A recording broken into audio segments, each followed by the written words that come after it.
Alright, what is up, guys, and welcome here to the UCLA Dynasty, where sadly my recording crashed on this really great game. It's actually one of the best in the series, probably. It happened with Wake Forest once, and now it happened again.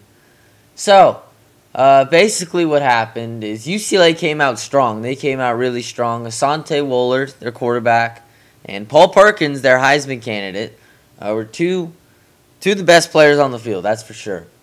So they drove down really quick, and they got a quick touchdown. And then nothing really happened from that point on. It was kind of, back and forth, 3 and outs a couple times. Kendall Thompson threw 2 interceptions in the game, and he fumbled once. So he didn't have the best game coming back. I might even start Connor Manning next game. But then second quarter, except for his drive, that was pretty big. Then second quarter, UCLA comes out, and they get a field goal. Okay. Ensuing kickoff, Wesley Johnson, a 108-yard return, because that I never kneel in the end zone because I think it's a waste of time, even though it is pretty realistic. But whatever. And then UCLA gets another field goal.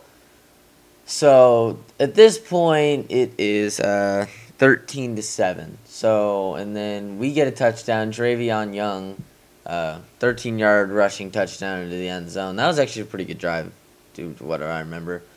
Kendall Thompson made some good throws, and it was actually a pretty good drive. So, and then UCLA comes back with a touchdown of their own. They try to, tie the game with a 2-point conversion, and or not tie the game, give it a make a 7-point lead. God, can't speak. So they didn't get it. So the score was 19-14, and then UCLA got another touchdown. So it was 26-14. Now we head to the fourth quarter. Adrian Anderson gets a touchdown on the 1-yard line. Okay, great. Now the score is 26-21. UCLA comes back and they get a field goal. So now the score is 29-21. But Wesley Johnson, in the ensuing kickoff, gets another return for a touchdown. So he got a second one of the game, and then he got the 2-point. We got 2-point conversion to tie the game. Then UCLA, they drive down the field, and with 1:46, they get the field goal.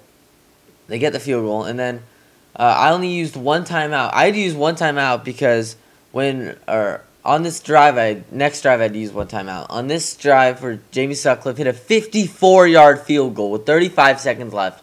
We drove down the field because Johnson, he didn't actually give us the best return. We got like the 19. Kendall Thompson really stepped up big in crunch time. So Sutcliffe hits a 54-yard field goal. We kick it off. UCLA's got it. We have 2 timeouts. First play, he drops back to throw, and he gets sacked on the play. So then we call our first timeout because we're trying to get the ball back. Next play, Eldridge Maxington makes the play on the sideline. He's about 5 yards back from the first down on about like the 30-yard line. And then he gets pushed back, and then I think it was Justin Thomas who came from the side and pushed him out of bounds. So we didn't have to use the last timeout.